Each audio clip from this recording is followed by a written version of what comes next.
آپ صلی اللہ علیہ وآلہ وسلم کی عمر 15 برس کی ہوئی تو جنگ فجار پیش آئی۔ اس جنگ میں ایک طرف قریش اور ان کے ساتھ بنو کنانہ تھے اور دوسری طرف قیس اعلان تھے۔ قریش اور کنانہ کا کمانڈر حرب بن امیہ تھا، کیونکہ وہ اپنے سن و شرف کی وجہ سے قریش و کنانہ کے نزدیک بڑا مرتبہ رکھتا تھا۔ پہلے پہر کنانہ پر قیس کا پلہ بھاری تھا، لیکن دوپہر ہوتے ہوتے قیس پر کنانہ کا پلہ بھاری ہو گیا۔ اسے حرب فجار اس لیے کہتے ہیں کہ اس میں حرم اور حرام مہینے دونوں کی حرمت چاک کی گئی۔ اس جنگ میں رسول اللہ صلی اللہ علیہ وسلم بھی تشریف لے گئے تھے اور اپنے چچاؤں کو تیر تھماتے تھے۔ حلف الفضول۔ اس جنگ کے بعد ایک حرمت والے مہینے ذی قعد میں حلف الفضول پیش آئی۔ چند قبائل قریش یعنی بنی ہاشم، بنی مطلب، بنی اسد بن عبد العزیٰ، بنی زہرہ بن کلاب اور بنی تیم بن مرہ نے اس کا اہتمام کیا۔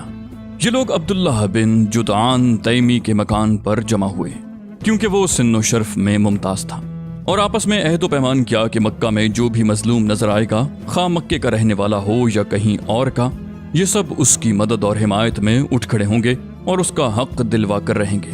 اس اجتماع میں رسول اللہ صلی اللہ علیہ وسلم بھی تشریف فرما تھے، اور بعد میں شرف رسالت سے مشرف ہونے کے بعد فرمایا کرتے تھے، میں عبداللہ بن جدعان کے مکان پر ایک ایسے معاہدے میں شریک تھا کہ مجھے اس کے عوض سرخ اونٹ بھی پسند نہیں، اور اگر دور اسلام میں اس عہد و پیمان کے لیے مجھے بلایا جاتا تو میں لبیک کہتا۔ اس معاہدے کی روح عصبیت کی تہ سے اٹھنے والی جاہلی حمیت کے منافی تھی۔ اس معاہدے کا سبب یہ بتایا جاتا ہے کہ زبید کا ایک آدمی سامان لے کر مکہ آیا اور عاص بن وائل نے اس سے سامان خریدا، لیکن اس کا حق روک لیا۔ اس نے حلیف قبائل عبد الدار، مخزوم، جمح، سہم اور عدی سے مدد کی درخواست کی، لیکن کسی نے توجہ نہ دی۔ اس کے بعد اس نے جبل ابو قیس پر چڑھ کر بلند آواز سے چند اشعار پڑھے، جن میں اپنی داستان مظلومیت بیان کی تھی۔ اس پر زبیر بن عبد المطلب نے دوڑ دھوپ کی اور کہا کہ یہ شخص بے یار و مددگار کیوں ہے۔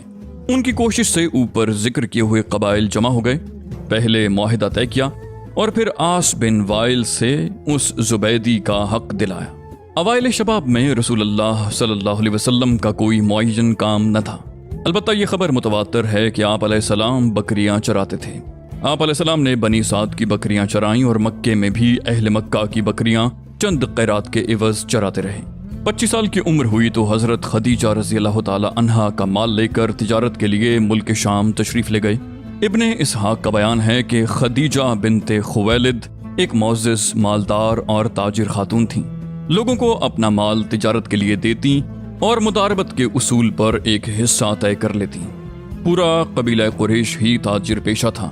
جب انہیں رسول اللہ صلی اللہ علیہ وسلم کی راست گوئی، امانت اور مکارم اخلاق کا علم ہوا تو انہوں نے ایک پیغام کے ذریعے پیشکش کی کہ آپ ان کا مال لے کر تجارت کے لیے ان کے غلام میسرہ کے ساتھ ملک شام تشریف لے جائیں۔ وہ دوسرے تاجروں کو جو کچھ دیتی ہیں اس سے بہتر اجرت آپ کو دیں گی۔ آپ نے یہ پیشکش قبول کر لی اور ان کا مال لے کر ان کے غلام میسرہ کے ساتھ ملک شام تشریف لے گئے۔ جب آپ علیہ السلام مکہ واپس تشریف لائے اور حضرت خدیجہ رضی اللہ تعالی عنہا نے اپنے مال میں ایسی امانت اور برکت دیکھی جو اس سے پہلے کبھی نہ دیکھی تھی، اور ادھر ان کے غلام میسرہ نے آپ علیہ السلام کے شیریں اخلاق، بلند پایا کردار، موزوں انداز فکر، راست گوئی اور امانت دارانہ طور طریق کے متعلق اپنے مشاہدات بیان کیے، تو حضرت خدیجہ رضی اللہ عنہا کو اپنا گمگشتہ گوہر مطلوب دستیاب ہو گیا۔ اس سے پہلے بڑے بڑے سردار اور رئیس ان سے شادی کے خواہاں تھے، لیکن انہوں نے کسی کا پیغام منظور نہ کیا تھا۔ اب انہوں نے اپنے دل کی بات اپنی سہیلی نفیسہ بنت منبع سے کہی، اور نفیسہ نے جا کر نبی صلی اللہ علیہ وسلم سے گفت و شنید کی۔ آپ علیہ السلام راضی ہو گئے اور اپنے چچاؤں سے اس معاملے میں بات کی۔ انہوں نے حضرت خدیجہ رضی اللہ عنہا کے چچا سے بات کی اور شادی کا پیغام دیا۔ اس کے بعد شادی ہو گئی۔ نکاح میں بنی ہاشم اور روسائے مدر شریک ہوئے۔ یہ ملک شام سے واپسی کے 2 مہینے بعد کی بات ہے۔ آپ علیہ السلام نے مہر میں 20 اونٹ دیے۔ اس وقت حضرت خدیجہ رضی اللہ عنہا کی عمر 40 سال تھی، اور وہ نسب اور دولت اور سوجھ بوجھ کے لحاظ سے اپنی قوم کی سب سے معزز اور افضل خاتون تھیں۔ یہ پہلی خاتون تھی جن سے رسول اللہ صلی اللہ علیہ وسلم نے شادی کی، اور ان کی وفات تک کسی دوسری خاتون سے شادی نہ کی۔ ابراہیم کے علاوہ رسول اللہ صلی اللہ علیہ وسلم کی بقیہ تمام اولاد انہی کے بطن سے تھی۔ سب سے پہلے قاسم پیدا ہوئے، اور انہی کے نام پر آپ علیہ السلام کی کنیت ابو القاسم پڑی۔ پھر زینب رضی اللہ عنہا، رقیہ رضی اللہ عنہا، ام کلثوم رضی اللہ عنہا اور فاطمہ رضی اللہ عنہا اور عبداللہ پیدا ہوئے۔ عبداللہ کا لقب طیب اور طاہر تھا۔ آپ علیہ السلام کے سب بچے بچپن ہی میں انتقال کر گئے، البتہ بچیوں میں سے ہر ایک نے اسلام کا زمانہ پایا، مسلمان ہوئیں اور ہجرت کے شرف سے مشرف ہوئیں۔ لیکن حضرت فاطمہ رضی اللہ تعالی عنہا کے سوا باقی سب کا انتقال آپ کی زندگی ہی میں ہو گیا۔ حضرت فاطمہ کی وفات آپ کی رحلت کے 6 ماہ بعد ہوئی۔ آپ علیہ السلام کی عمر کا 35واں سال تھا کہ قریش نے نئے سرے سے خانہ کعبہ کی تعمیر شروع کی۔ وجہ یہ تھی کہ کعبہ صرف قد سے کچھ اونچی چہار دیواری کی شکل میں تھا۔ حضرت اسماعیل علیہ السلام کے زمانے ہی سے اس کی بلندی 9 ہاتھ تھی اور اس پر چھت نہ تھی۔ اس کیفیت کا فائدہ اٹھاتے ہوئے کچھ چوروں نے اس کے اندر رکھا ہوا خزانہ چرا لیا۔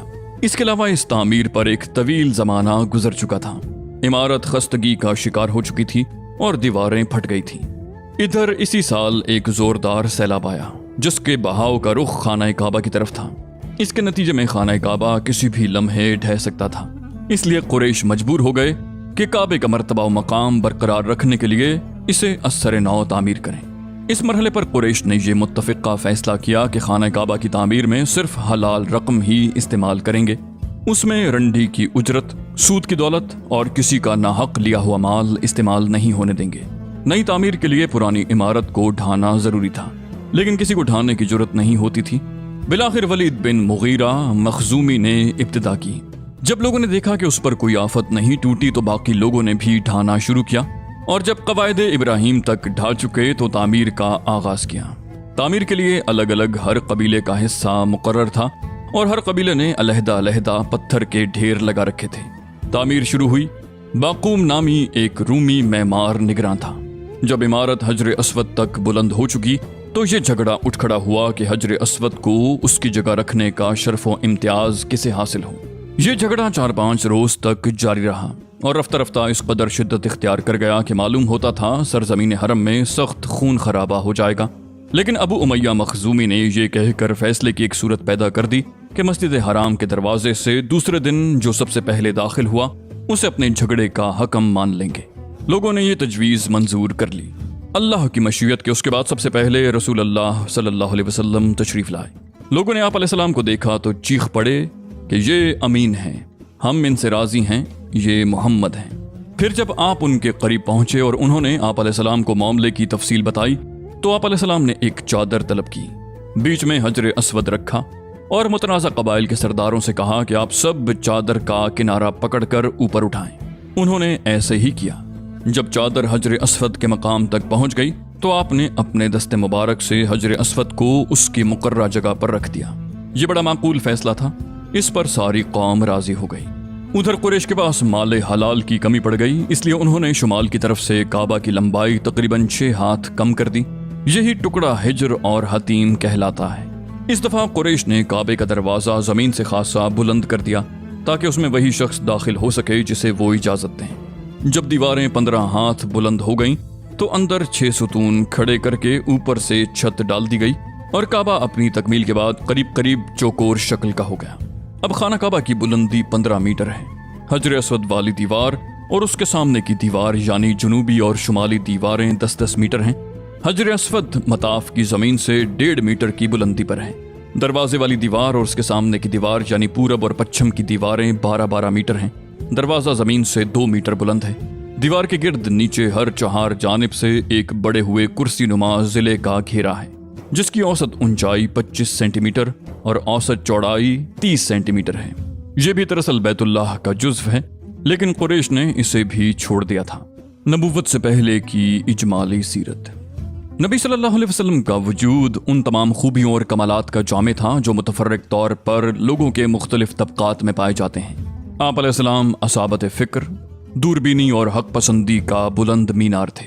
آپ علیہ السلام کو حسن فراست، پختگی فکر اور وسیلہ و مقصد کی درستگی سے حظ وافر عطا ہوا تھا۔ آپ علیہ السلام اپنی طویل خاموشی سے مسلسل غور و خوض، دائمی تفکیر اور حق کی کرید میں مدد لیتے۔ آپ علیہ السلام نے اپنی شاداب عقل اور روشن فطرت سے زندگی کے صحیفے، لوگوں کے معاملات اور جماعتوں کے احوال کا مطالعہ کیا